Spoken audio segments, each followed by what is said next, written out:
It's difficult to talk about. Who was David Gilby? Well, that's a great question. But it needs to be talked about. He needs to be talked about. He was an incredible man. He was really an incredible friend, kind person that unfortunately had mental health issues that, ended in a bad way. So He is David Gilby, an OSU alum who, according to his Kappa Sigma fraternity brothers Craig Kish and Blake Squires, was a loving father, husband, friend, a respected businessman in San Diego. He even started a business developing a mental health app that helped others clear their minds. All of that makes this difficult to talk about. David would want us to raise this conversation because even in himself, you really didn't know that he was dealing with issues that would result in what had happened. Earlier this year, David Gilby died by suicide. Kish and Squires say they were stunned, devastated, hit all the stages of grief, wondering the answer to a question that can never be answered. Why?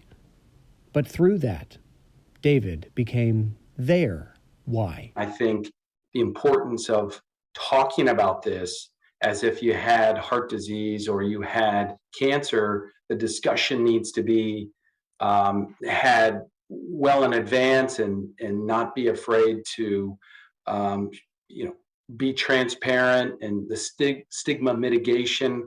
We're trying to raise that awareness. Awareness that mental health is a real thing. It should be talked about. About the time of figuring out how to do that, an announcement. OSU head football coach Ryan Day and his wife Nina gave $1 million to establish a mental health fund at Ohio State.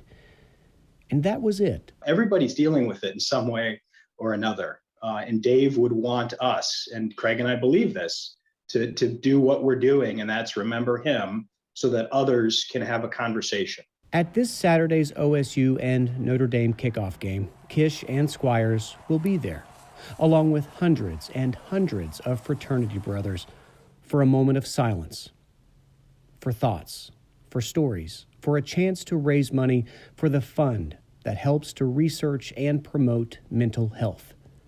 If they raise money, that's great.